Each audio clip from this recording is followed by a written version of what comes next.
This meeting, work session of the Union County Public Schools to order. Board of Education, I would like to turn to Mr. Guzman for the invocation, please. Thank you. Heavenly Father, thank you for this day and for all your blessings. We invite you to be with us today and to help us with our work. Give us concentration so that we may listen and understand. Please help us to make decisions with a servant's heart. And as we prepare today to meet with our state representatives, we ask you for guidance and to grant us favor in those meetings with them. And to you we give all the glory. Amen. Amen. And now we'll do the Pledge of Allegiance, please, if I can find the flag. Right here. There we go. I pledge allegiance to the flag of the United States of America and to the republic for which it stands, one nation, under God, indivisible, with liberty and justice for all. Thank you, Mr. Collins. I'll have a little pin for you when I think about it.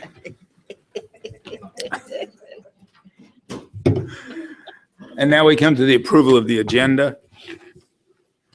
I see no changes. I'll make a motion that we approve the agenda as it is. Have a motion to approve the agenda. Second. A second. Ms. Harrell, I believe. All those in favor? Aye. The agenda has been approved. Thank you. We had 10 votes. I'm not sure who it was, but we'll square that away. We'll sort it out eventually. This morning, I'm sorry. She's still running a little flat. I worked a little late last night. Comes to number 5, the legislative agenda, and I have the biggest part in this. I have to introduce Ms. Boyd and the other board members. The legislative agenda is our board's way of contacting our legislators about what the needs and the importance is in Union County.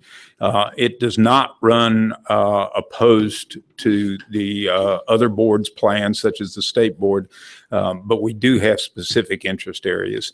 And I've said enough. I'll turn it over to Ms. Boyd. Thank you. As Mr. Collins indicated, we felt like this is always a good time to reevaluate and evaluate what our needs are. And so, as he said, we've got the North Carolina School Boards Association legislative agenda, and the board in November, I believe, approved this per delegation. So at their forum, and so we're not going to go. We don't go against this. And what we want to do is pull out some things that we've talked about in Union County that are really important to us, and we're going to take that document. We're not trying to have anything big or elaborate, but just something to take to our legislators and say, this is what Union County would like to reiterate and would like to focus on when you're making these decisions. So Mr. Guzman and I have spoken because he was part of that delegation.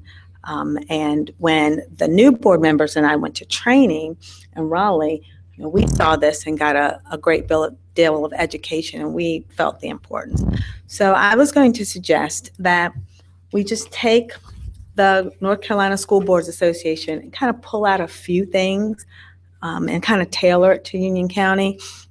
And as a starting point, we all know that everything on it is important, but in conversations that we've had as a board at meetings, the things that have come out to us is like the top maybe 4 that we could go would be teacher pay. We've all talked about that.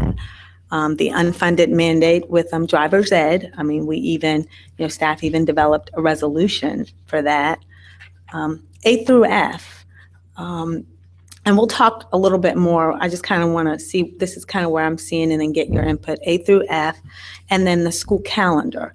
And recognize with the school calendar, having the flexibility to adjust that calendar.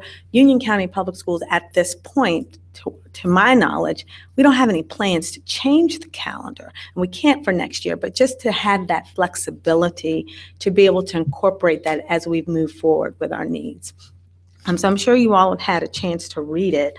And I don't know how you all feel about if we emphasize those 4. Still say when we go, we support the School Board Association full agenda, but Union County. And one of the questions that we asked when we were in Raleigh for our training is, what do you think the wins are? We don't want to go with 10 things and they think, oh, Union County just is kind of sporadic. We want to go in with specific things that we think, number one, are important, and number two, that we think that we can actually, have a good chance to fight for. So anybody have any comments in regard to those 4 being our focus?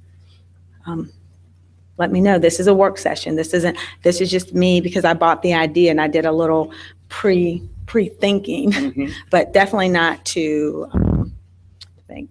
So Mr. Guzman, did you want to add anything at this right now? Well, as Ms. Boyd stated, we had a discussion and tried to pull down the items we thought would be best.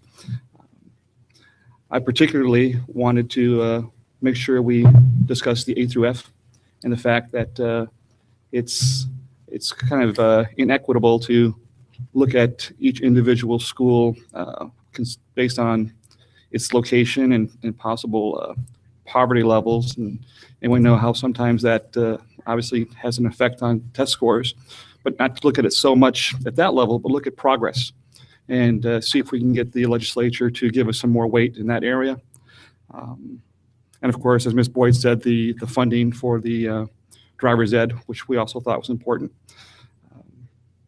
Again, I don't know if there's other thoughts regarding the overall agenda that anyone wants to bring up. And then something that if we agree on those 4, then we can kind of go through, because, the North Carolina School Board Association, they're pretty adamant in some of their words, we must, full, and I think that we could kind of tailor that down a bit to be, still make our point, but not be so, forceful.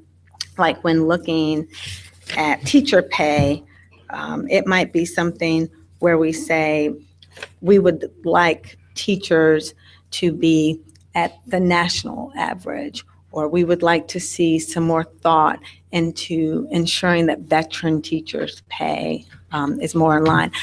Craig Horn actually said in an article in NC Watch that this was a 2-part system, what he put into place, what he worked on and put on place. Unfortunately, he's on the education committee again. He's not the chair, but he's on the committee again. And he recognized that that first policy was going to really help the newer teachers and bring up, but there's still a 2-part. So he's already admitted and put that out, not admitted, but committed is the word I'm looking for. Can I add, if nobody else will, while I agree with the School Board Association agenda, I think we could combine a few items into one. That's right, absolutely. And my thought process was to combine teacher salary along with the administrative side of it, principals, assistant principals, right, and bus drivers, all that state-loaded funding. Absolutely. And Ms. Harrell is waving at me, so I'm going to acknowledge Ms. Harrell. Thank you. And so Ms. this Chair. is what I want to say really, really quick. If we decide on those 4, then what we can do when we get to there, we can go through one by one and kind of see how we want to put that together. So. And after Mr. Collins' comments, certainly one of the things that stands out to me is something that I'd like for us to consider as a major issue is the North Carolina pre-K program. I've seen the benefits of what that does, allowing children to have a real good start. And I see here, based on the 27,000 slots versus the 67,000 eligible children. And of course, I'm sure everything will be covered, but this is one thing that I know works. And for it to have the possibility of being cut in this major way, I just wanted to add that if you're going to be combining things, as Mr. Collins indicated, I did want to make sure that I at least said that the pre-K program is vital to our children. I would also like to add, if we're going to combine and discuss teacher pay, I would definitely like to discuss the funding for teacher assistants and making sure that, that's part. When I think of, the teacher pay, I'm always thinking about the teacher assistants. It's a lump. for us. Right, right. That's Yeah. what, when we said teacher, it was TAs, it was everything in that, so So that's teacher good. assistants. Mm-hmm. Yes. We've always fought for them. We can't keep stopping. It's obvious there. Okay, so if we can agree on that, I guess we can go through step by step. Is that what you want? I mean, the problem is, and I don't know how you all feel. I'm concerned about, we haven't mentioned testing at all. And I know that's been a big item Absolutely, that's what you're here for. at the Add state more. level. So I don't know how y'all feel about that, but I think that I feel like we're over tested. I feel like we're over tested. And Well, and that consumes so much of our teachers' time, even the read to achieve. I mean, every time, couple of weeks, every student in K through third has to be reevaluated. And, especially in the K through 3 classes, when you're evaluating a student, you have to have somebody else look after your student, and those are our TAs. And, our teachers can't do their jobs, obviously, without them at that level.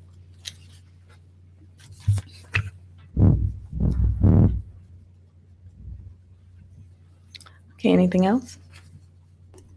no, I'm just amazed at how much consensus we have for all these items at this point. That's good.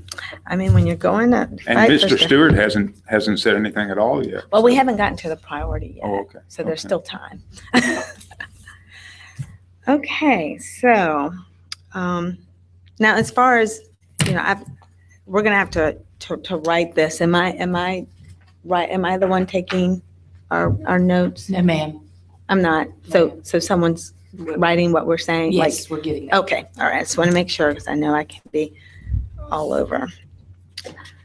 I guess, if you've seen it, we could put our first paragraph, Union County Board of Education serves the governing body of Union County Public School System. And then the mission of Union County Public Schools is preparing all students to succeed. We could do a resolution form, Ms. Okay. Boyd, if that's the pleasure of the board. We certainly could do that. And that way you would not have to worry about the verbiage. Okay. It would just be All to right. give us the order, and then we'll come back to you with a resolution next week and see if that would work, if that's the pleasure of the full board. That's great. Thank you. Okay, so I guess we can we'll just go through an order of the School Board Association, and we'll just talk about it, and then we can go through and prioritize. So I guess the first one is school calendar. And this is, everybody weigh in. I hadn't heard a lot of discussion within Union County that we want to change the school calendar. So I just thought maybe we could say something that requests that the General Assembly revisit and revise the current school calendar just to allow for greater flexibility. Dr. Ellis has a comment to Okay, that. great. I met with all of our level principals, elementary, middle, and high, and they are in favor of calendar change, especially the high school, to get exams in. I believe we came back 6 days after Christmas or winter break, and then we went into exams, and every child is going to cycle through high school. So all 3 levels, and you have unanimous support among the principals. And I did ask them to talk with their teachers, and they're site-based. And it was not a thing that had to be done prior to winter break. But if we were going to be talking about it, I felt like you guys would want to hear the input. But everything I've heard has been, please, let's do that. Okay. So I don't know if you wanted to, like I said, I was just going to say, request that the General Assembly revisit and revise the current school calendar to allow for greater flexibility at the local board level. I don't know if we wanted to go any deeper. I mean, I've seen some legislative agendas from other school boards within North Carolina, and, they've put more in there. The world is changing, so forth and so on. And recognize that this, School Board Association agenda, they're lobbying this really, really hard. So the words they have on here, they will hear over and over. So ours just kind of just a little bit something different and just tailored to Union County. So, We can tailor to Union County. Okay, We can great. be brief and succinct. okay, great. Does anybody have anything they want to see in that school calendar words? We're all good? All right. See, the next one is that teacher employee pay. One of the things that Mr. Guzman and I talked about, and Dr. Ellis, maybe you can kind of help us. When you say you want the teacher pay to go to, say, state average or national average, what we're looking for is the state to up their ante, because we know that there's differences between school systems within the state. If you have more local money, or if you have, and we just really don't have those flexibilities. So we want to make sure that we word that so that, you know, because they can say, oh, great, raise it, use your local money, and we don't have any. I think what you're looking, the verbiage you're looking for is to raise teacher pay to the national average. That would be the state part. Obviously, different counties have different abilities to pay. And we certainly plan in the superintendent's budget to ask for an increase in teacher supplement this upcoming year. That will be the recommendation to become the full board's budget for local, but at state level, we'll recommend up to the national average. And we were at number 49 last time I looked, or we were number 50 if you counted the U.S. Virgin Islands at one time in D.C. So we can certainly do that. Okay. Now that's teacher pay, so you'll, Yes, for ma'am, everybody that is what else. certified teacher pay, yes. And so everyone else, you'll do a wording, like to bring them up. I want to make sure that we have a measurement there, bring them up to cost of living, to average. They haven't had a pay raise in 3 years, or something definitive. You know, when we're talking about custodians and maintenance workers, what's going to be the. All right, I need some clarification. Are you speaking certified because you have like school psychologists, you have OTs and PTs, you know, they're certified. And so it would be for all certified staff to be brought up to whatever the national average is in their certain levels. When you come to the non-certified, your clerical, your teacher assistants, your bus drivers, your maintenance, instructional technology, some of those are certified, some are not. Then that is a different, so we're talking certified right now. Is that, I just need clear direction to make sure I understand what you guys are saying. Right. Certified, okay. And then the next step as. Be non-certified. All right, That would go by county averages and county with like size. I mean, didn't you say you wanted to include that, or did I misunderstand Yes, that? I think we Okay. should. okay, so you do want to include non-certified, that's fine. And I'm looking at Dan because we're in the process right now of looking at what market value is. We talked about this earlier this week in staff meeting for all of our non-certified work groups to see what market value is, say for the bus driver group. So we'll know if we're there or not. And we certainly could ask for a pay increase for that. Historically, and I'm looking at Dan now, you've done this 20 years. Historically, has the state ever done anything like that? They, of course, raise non-certified salaries, typically percentage raise they might give. Last year, they gave all of educators that were non-certified $500. We gave everybody else in the state 1,000, and if you work for a school system, you got 500. I remember that. And then sometimes they do a percent. So I you have to guess- be careful because typically they won't pay for maintenance if that falls on the local department. But people like the clerical and the bus driver, that would be something that would be a percent, or really our concern is trying to get it up to market. Competing with the market, that's typically surrounding counties, surrounding states. And that's going to be really hard Well- for us to nail Well, the maybe, bullseye. maybe we can say something eloquently. That's what I'm going to say, so it's clear. And please, when you're revisiting your budget, don't forget about our other workers in an eloquent manner. We certainly can talk about market value. And then we do market value. Right. Market. Yeah, keep it open to let them know that they're Now, important. in this, are you talking, because this, I don't know that I've heard you guys say this, maybe you have, but I think it is crucial that you go back and fully fund teacher assistants. You know, they've been cut and they've been cut and they've been cut. Right, And so right. while raising the pay of the ones we have, certainly, but I need to jump on a rooftop and start shouting, we need to bring back the Okay. ones that we have. So is that, where So, does that well, fall? I don't know if that deserved a separate line. I would hope it would. I was but thinking, that was on my but I next, don't- that I'm not that was think in it my, should. so I well, just that was in the defer. order of my list. I had it Okay, separate, because I thought I think that deserves separate attention Oh, and not be lumped in, have a separate teacher assistant section. So if we're good with, and then the pre-K, where would that fit? Would, the funding for that, I guess there's funding for the program and then there's funding, is funding for the program just the teachers or is it the places? I mean, what does that entail? Again, I would defer to Dan on that. He works very closely because it's sort of a convoluted system. Dan? Our funding comes. Would you come to the microphone so everybody can hear you? Just make sure it's turned on.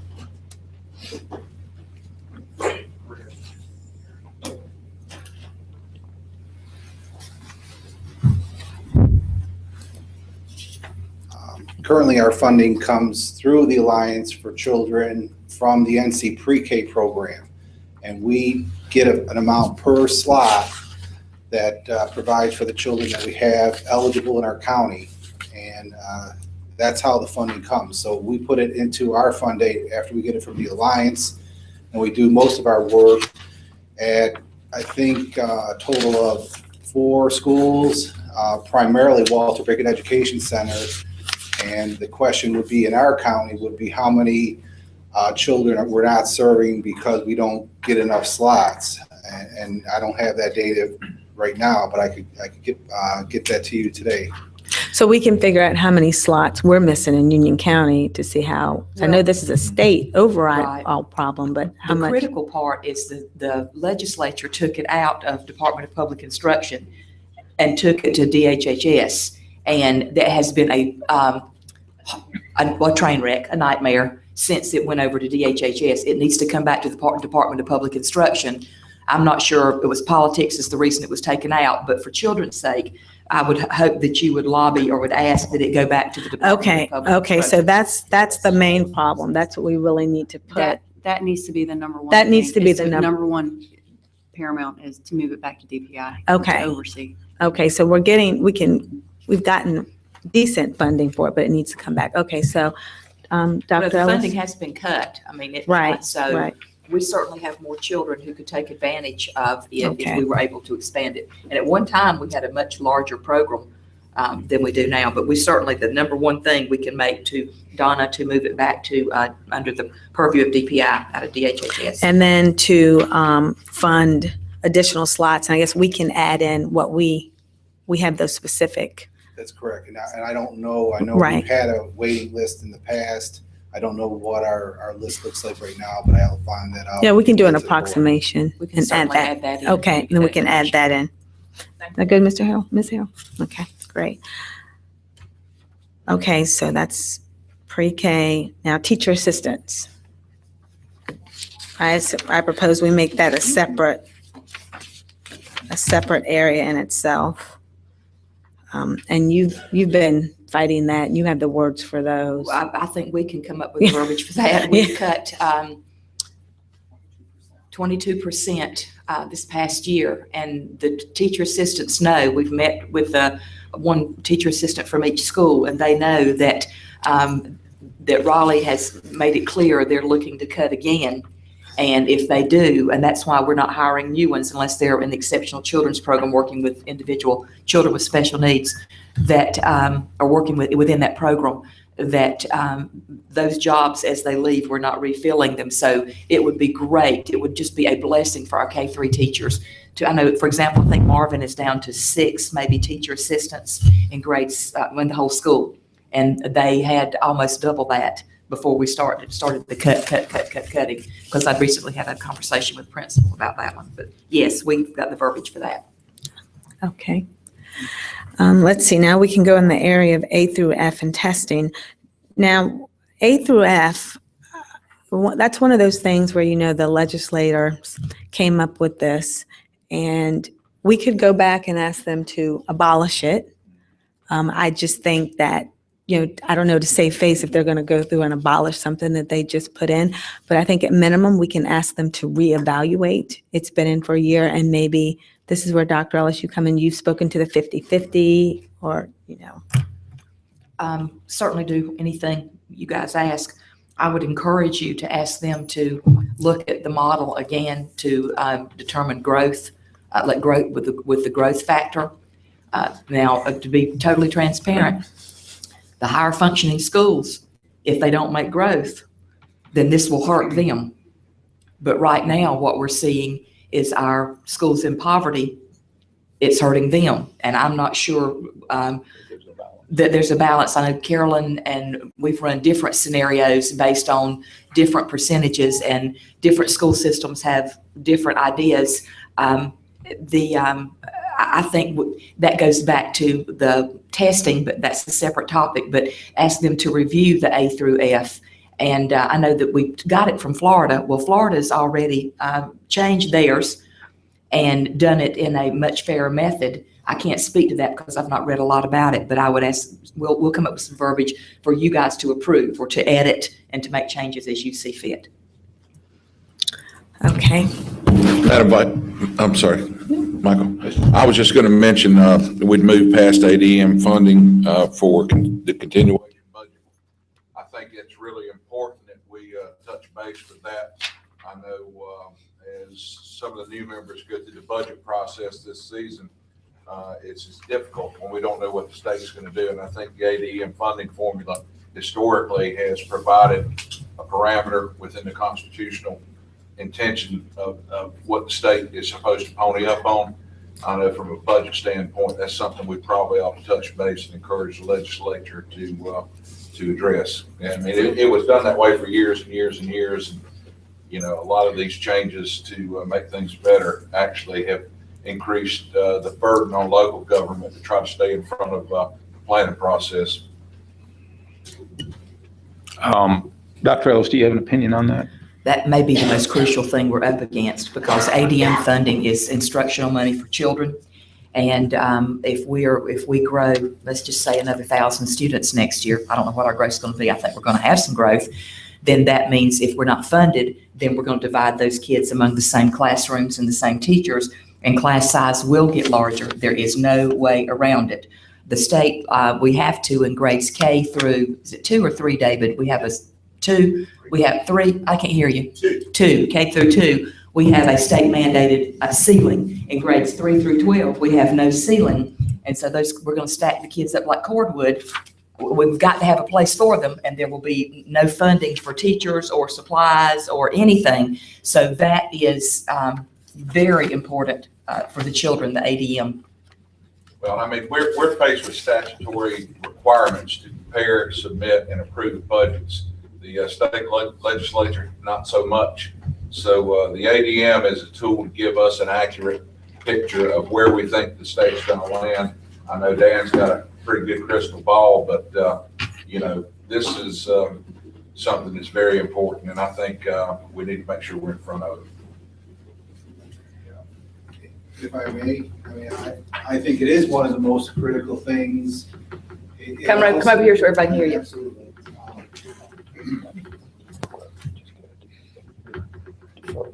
No, we get it. Yeah.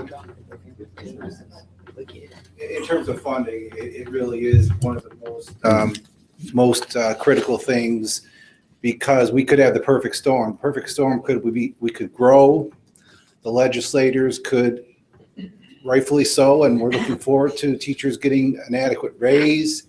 But then if they keep funding flat, we're going to go backwards in terms of class sizes and possibly teacher assistants. So this could have a ripple effect fourfold on our system if all those things happen, and funding at the state level goes up enough to pay for the raises on the backs of everything else I just mentioned.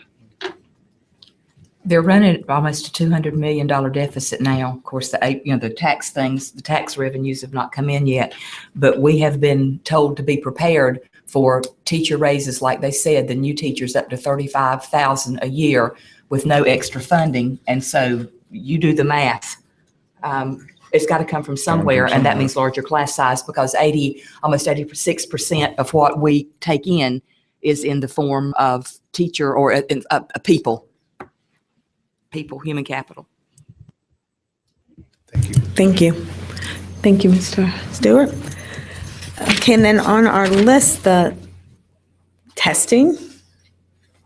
I know you have plenty that you can talk about with testing. We're testing children to death. I do not think it's in their best interest.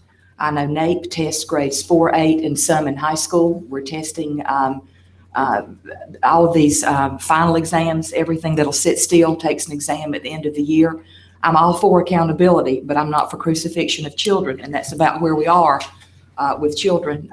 Other countries and places do testing in like grades 3 and 8 or 4 and 8, and they are above the United States. We have had our say with, and I've talked with Representative Horn at length about testing. Superintendents of the 10 largest districts we have a representative on that commission in Frank Till from Cumberland County to talk about testing. And from what I'm hearing, it looks like we may get some traction for that commission. Now, I do not know, but I would hope that you guys would come out in clear support of less testing for students. Not every subject, every year. Yes, and thank you. So I know you can put that together. And then the last one we had on our list to emphasize, again, know that we're going to fully support the School Board Association agenda, but we want to pull out some things for Union County to specifically add on. The last one was driver's ed. And since we've written a resolution on that, I know that you can put a line or 2 or 3 on that, Dr. Ellis. Yes, ma'am. We certainly can do that. We are planning to go 100% online instruction for the classroom. That will save money, but that will also cut out our driver's ed teachers. You know, we're taking folks' pay away from them basically, but we've not figured out how to do the 6 hours of driving and the 6 hours of observation in the car virtually. I don't know that we can. I know Dr. Jones has talked with some driving schools, and I plan to sit down with Ms. Cotto, the county manager, to try, got an idea or two that I don't know if it'll work or not, but we'll try and see. But at best I can see, we're going to be left holding the bag to the tune of little over $500,000. When you can't account for the $65 that we can charge, and you guys voted that you would allow us to charge next year. I'm thinking, and John, am I wrong? Dan, I think it's going to be just north of $500,000 that we're going to have to find somewhere. And no driving school is going to do it for $65, friends. So, and then we have the state law that said we got to do it. So there you go. I would say, considering the amount of gas tax we pay in Union County and the lack of road funding we receive, that would be a good investment as far as the highway trust fund is concerned. You know my feelings on that driver's license or state function. State needs to pony up, and as an added component, not only do they need to fund driver's education, but for instance, our bus drivers and high school students, something that came out of safety committee yesterday was the suggestion that there be an increase in the offerings of defensive driving. We're going to do that in-house for our bus drivers, but I mean, that's the sort of thing probably would be beneficial at the high school level with the amount of students we have driving cars every day. So this is an important, really important matter. And, you know, I appreciate the state legislature want to toot their horn and say, look what I've done for you. But when the look what I've done for you shifts an unfunded mandate back down to the counties unfairly, we need to be very firm and very assertive in making our point on this. Yes, sir. Okay, I think we've gone through and kind of tailored our Union County. Did anybody have anything they wanted to add before we got to the next step? I have something to add, but I would like Dr. Ellis wants to go down her list. I want to make sure that I have everything here, so please correct me. Okay. Teacher pay, now you're talking about certified, or all certified staff pay, and then a different, or in that same paragraph, non-certified to market value. Then you've got pre-K, teacher assistants returning 100%, A through F, ADM, testing, and driver's ed. Did I leave any? School calendar. I did leave something out. School calendar. So that's 1, 2, 3, 4, 5, 6, 7, 8 items that we would have in the resolution. Okay, thank you.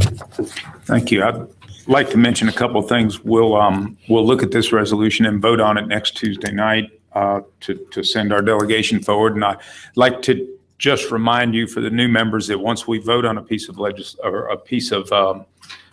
board work like this, as we go forward, regardless of what our personal thoughts are on this, if we attend the delegation in Raleigh, that all of us support the agenda that we vote on 100%.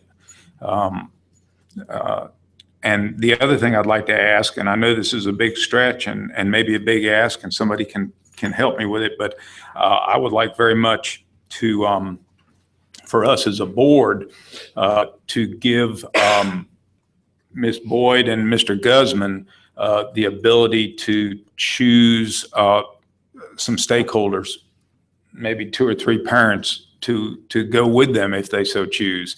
Or community leaders, not necessarily, doesn't necessarily have to be parents. I'm just saying community people, community leaders or of some sort, community, yes. community. Stakeholders other than the board members that are Right. currently here. There you go. I think that would speak volumes to what Raleigh needs to hear. And I would like us to allow them the latitude to talk to some folks in the community and see if they can get a few people to go with them.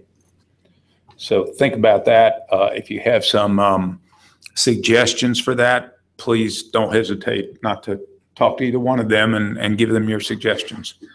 And I'd like to add along those lines, Mr. Guzman and I talked, and, it's not necessarily going to be, people that we've seen with us along the way. I think that within the last year, we've seen a lot of discussion, and we've seen people that have not necessarily supported us who are seeing now that we are trying to do the best that we can. They're coming up with great ideas.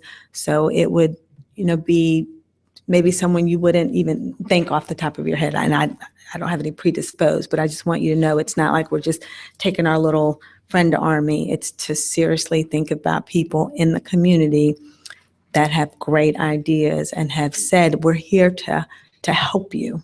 And we're going to take them up on that. We also didn't think that it would be prudent for the entire board to go meet with, one legislator at a time. That's kind of overwhelming. So we were thinking no more than 3 board members. And certainly I would like to go, being that I pushed to the idea, and Mr. Guzman has stated he would. So I don't know if anybody else feels really strongly about that. We can, I don't know, Mr. Chair, do we talk about that now, the third person? Mr. Chair, do we talk about now that third person, or if that's okay, if 3 people are okay? I mean, I'm not trying to push anything down anybody's throat. This is just what I'm saying. When you look at one person and then you have like a room full, I think it's important, it's critical to ask 2 to 3 people within the community to come.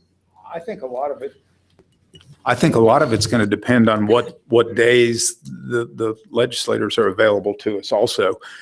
Some people have schedules, and I'm sure that some folks are sitting here thinking, I don't know if I can go. It depends on the day of the week sometimes. Yeah. I spoke with Representative Horn and asked him what would be the best time. He indicated that because they have just started the new session and committees are just now being put in place, that earlier the better, because as the session moves on, things get busier for them. But committees generally meet in the morning, and they have the general session in the afternoon. Because not every committee meeting is always meeting in the morning, they have more flexibility during the morning. And Tuesday through Thursdays are typically, according to Mr. Horn, the best time. So if we were to come up with a couple dates, we could get back with Representative Horn and let him know what we're thinking. At that point, he suggested it would be best, and we contact what other representatives we would want to meet that day and maybe get with their legislative assistant. They take care of the calendar, and because said if they do it themselves, they mess it up. So we have to talk to their assistant and see if we can get how many people we can get in a single trip. Dr. Ellis says staff can talk with our legislators about it. She's talking in my ear right now. Do you think that would be We'll be glad if it's okay with you guys. I mean, if you want to call them, certainly, but we'll certainly be glad to talk with Mr. Horn and see, and Representative Arp, everybody within the realm of Union County, and see if we can coordinate a day. I mean, certainly board members are welcome to do that, but that's one of the perks of being a board member, I guess, is telling us to do it. So we'll be glad to. Works for me.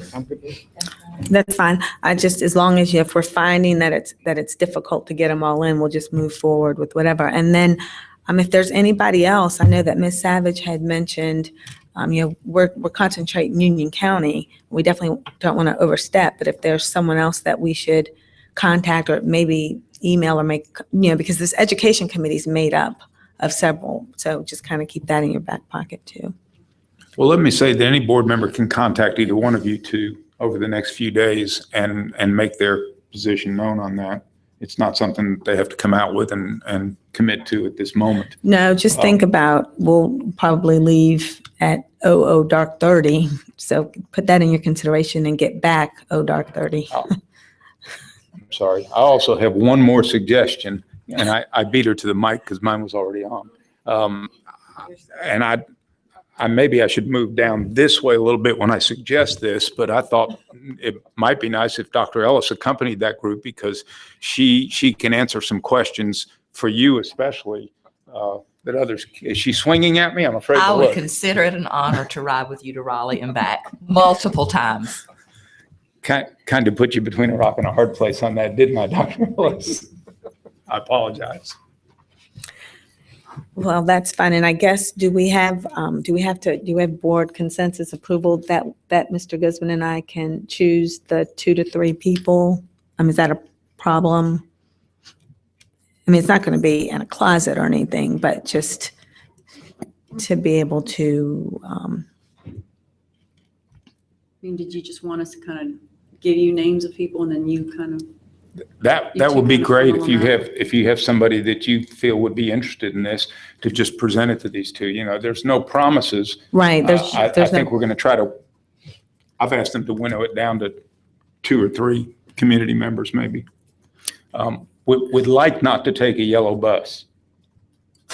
We're not taking yellow bus out of Canada. Good point. And not because they're not safe, just because we don't want to take A that many large people. bus. We're not going to take a yellow bus out of county. No. What we can do is if I find out the number, we can find a vehicle and can certainly go together if you want, or drive 2 vehicles. I'll do whatever you guys say. Okay. Okay, as long as we know we have the autonomy. And it's and something to think about, because this was kind of late in the year when we got started, those community leaders are going to have to buy into our plan, because unfortunately we didn't have enough time to have them help us create it. Certainly in the future, I would love to have more involvement from the community and the schools when developing. So it's going to have to be someone that actually developed, I think partly you already do have people that bought into it. We do. Because all over the county. I agree. I've talked with people about driver's ed, testing, each of these areas, not just this year, not just in the past 2 months, but I think the community is very much behind teacher assistants. I think the community is very much behind driver's ed. So I don't know that you'll have a lot of argument with that, because everything here is soundly based on what's best for children. So I applaud the board for this. I have a question. Do you think there's any benefit to anyone to chime in strategically? Some of these items that we're going to take up there are very much tied to funding, and other items less so. So for instance, A through F is really kind of a non-funding issue, or calendar non-funding issue. So when we go up there and we only got a certain amount of time in front of these legislators, do we focus on the funding items first and not so much the non-funding items? So is it worth breaking up like that? Or vice versa? What do you think? Well, maybe if we see how much time they give us and then go from there, because we might have to do that. Definitely we'll leave it with them. They have a lot to read, right. But maybe figure out if they say we give you 30 minutes, if they say they give us an hour, and then decide that? Or do we just go in and say, we Just wanna need an make sure we L? know what's going in, what our. Right, what our priorities are. Couple things. One, I'd like to say that begs, do we stand here and prioritize this right now? Well, not at MSC. And the second thing is Ms. Harrell is signaling that she would like to speak, and I would like to give the floor to her for a moment. The only thing I'd like to say is that in terms of Mr. Guzman's statement, I think whatever time is allotted, letting the funding pieces go first. Not that whatever's said about funding, the funding items will inundate them, but you need to talk money first. And then lastly, those things that are non-funding. That's just my opinion. I mean, I would agree with that. And certainly we have to look at it because A through F, I believe, is a big problem too, and it's non-funded. The calendar's a big non-funded. I think we figure out what time we have and be strategic to make sure we hit it all. We're just going to have to be very efficient presenters and get it all in if they give us 30 minutes.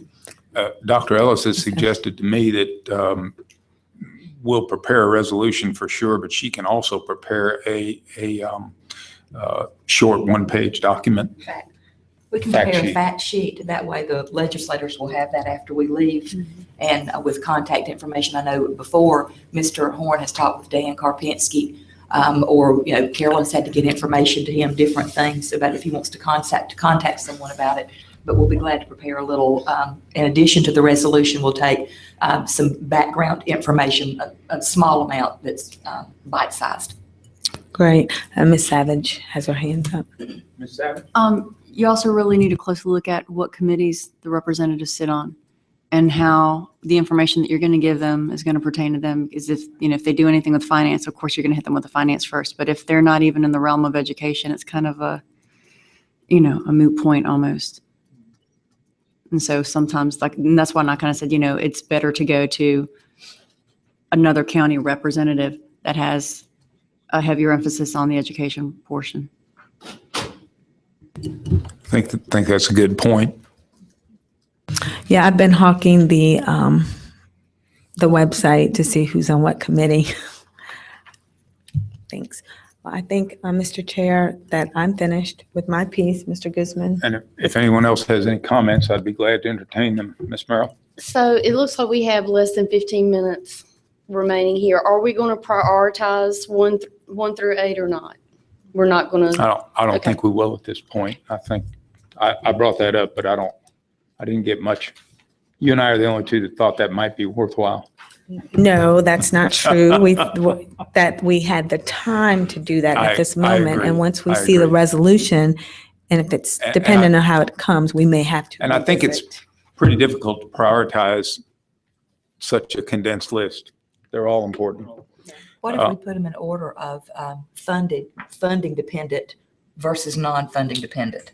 Would that be, I think that goes along with what Ms. Harrell had suggested. That'd be fine. That's a good start agenda. No, we could do a consistent. Or Michelle says consistent with the school board agenda. We can do it either way. Yeah, that's what I did. So then in case they're comparing the two, I don't know how much. They can find them in that order. They can find them in that order. It just kind of reiterates that we support that agenda. We support the School Board Association agenda and just piece out our Union County portion. Can I get a point of clarification? Yes. My thought is to draft a resolution that says you support the School Board Association resolution and then have some additional points that you want to make and have basically 3 documents: a resolution, the School Board Association legislative agenda, your own legislative agenda, and attach it into one kind of document with 2 attachments. Does that meet the consensus of, I see head shaking? Yes, Yes. I agree. Yes, you can't hear them rattle, can you? We have to say yes. I'll take that. yes. Uh, Okay, Mr. Chair. And in deference to the time, does Dr. Ellis have any further comments you'd like to make? I think I got my clarifications in conversation, so thank you. Any board members have any announcements they'd like to make at this point? Facilities will meet in 10 minutes and 30 seconds approximately from now, I'm today, hurrying. January the 28th. Are there any plus deltas, any pluses? I'd like to thank the two board members seated to my right for taking this initiative and working on it. I know they've spent a few hours doing it. Thank you very much. Deltas? I need a motion to adjourn. Motion to adjourn. Mr. Guzman, second. Mr. Stewart, all those in favor? Aye. We are adjourned.